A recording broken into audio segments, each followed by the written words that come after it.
That's right. So that's it for golf. Now let's move on with the show. And let's go talk about table tennis. It's been a while, Austin.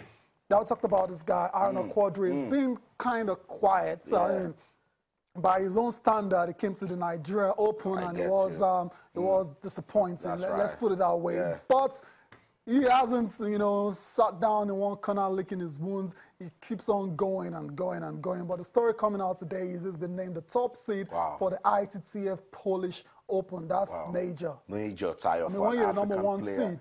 In Nigeria, 32 top table tennis players from around the world coming, and they said, look, this guy is the guy to look out for. And as you said, he didn't like the way it went at the Nigeria Open. He's yet to win at the Nigeria Open, and he didn't just, you know, bow out the way he thought it was about. He was stunned. But they are building his own guy that he trains with in the same club, stunned him out of the championship. But Tayo, that's how to pick yourself up as a champion. He went to the Bulgaria Open and found his way to the semis. Wow. Played the world #1, got so close. To winning that game, and I lost remember. it. Yeah. And lost. It's all about sustaining momentum. And now he's going to Poland. Excuse me. Yeah. And he's going to Poland now, and he's being the top seed. That's enough motivation. But I tell you, before he boarded to Poland last night, I spoke to him and he says, look, why you guys are saying this is good?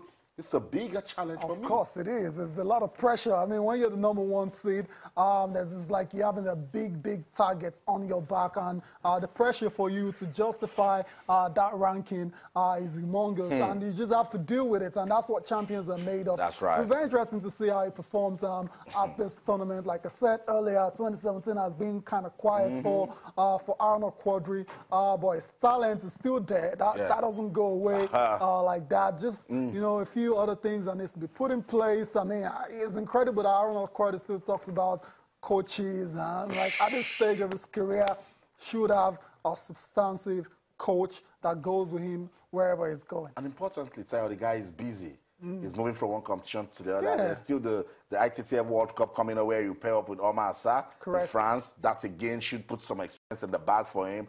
But right now, his focus is on the Polish Open. That's it. A player that goes around, no coach, little or no support from his country. And then he's still doing all of this. Remember, still ranks the best table tennis player in Africa. You know, thumbs up to him. Thumbs up to him. He's doing a lot of these things pretty much by himself, of course, with support from the federation as well. So that's it for Quadri. Wishing you all the best at the Polish Open later on. Let's move on from table tennis now. Let's still talk. We're talking tennis, but this time on the court and not on the table. That's right. We're going to China, and China, it's really hotting up now, right there down on Maria Sharapova and Simona Halep locked arms yesterday, and there was only one winner in this one. Simona Halep, world #2, 6-2, 6-2. She defeated Maria Sharapova. It was so easy and so easy, convincing. so easy. It's so easy as welcome back, Mariah. Take this and just use it to plan your more around to come back, you know, fully. But Halep has shown all of the signs that she has what it takes. She does. Know, but just that we don't see her go that extra mile we want her to, you know, at a Grand Slam event. That's the hoodoo right there for Simona Halep. And interestingly, this year, when, you know, with the absence of Serena Williams, you'd have thought Halep would have taken advantage and probably win a major. But then she's watched the likes of Sloane Stephens win, Yelena Ostapenko win a major, and she still hasn't done it. But then at the China Open, which is still, you know, next to the Grand Slams, she's doing really well. She defeated Maria Sharapova 6-2, 6-2 to get to the quarterfinals right there.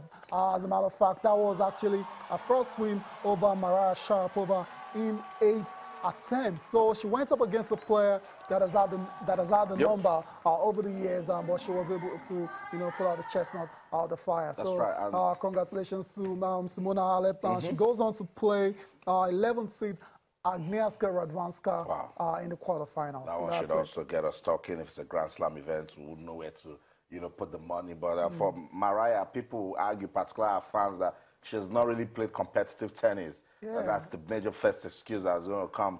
But obviously. But who cares? Who cares? Now the records have it that it's the first time that Simona Halep will be beating Mariah in 8 attempts. So that's good motivation right there. that for us again opens up the women's circuit, gets more competitive. We're not talking about Serena Williams at the moment, so let's talk about someone else. Let's talk about the guys. Yeah, Dimitrov. Dimitrov. That's one guy that at any Grand Slam event. Flattered to deceive. There you go. That's the only phrase I can think about right now. Flattered to deceive. And Dimitrov still waiting for him to win his own first major as well too. But at the China Open, he is going on really strong. He's through to the quarterfinals with a straight sets win over Juan Martín del Potro. I mean, Juan Martín del Potro, despite his lowly rankings these days, we know he is a superb player on his day. So for Dimitrov to have won this game in straight sets is a testament to his quality and form at the moment. That's right. I totally agree with you. This is one guy that I'm expecting can even break into the top 4 if he plays consistent tennis. Just that you cannot predict it. But for Juan Martín del Potro, we know his story. Cold today, hot the next day. Yeah, a lot of injury worries as well. I don't want to call injuries because as a professional player, you should deal with it. Yeah, when Roger was injured, lucky. Roger said, look, I know my body, I'm going to take a chill and come back. And he came back and he was winning. So we can't keep going on and on. Juan Martín del Potro being injured, and that's why his tennis is suffering. He should fix it. And then now he's going to meet Roberto Bautista Agut. So with that, we don't even know where it will go because both players have shown some good consistency. This year especially. So I think it's a tough matchup, and it can go either ways. Bautista Agut has been in decent form as well, so Dimitrov as well. So that's a very interesting matchup that has the makings of a very explosive one. So yeah, that's it for the China Open. Action will continue today. We expect to see, Rafael Nadal is going to be in action. World #1, trying to end the season on top of the ATP rankings. We need to go on a break now. Right. Yeah, when we come back, we'll be talking about the African Wrestling Championships. There's an update on that one.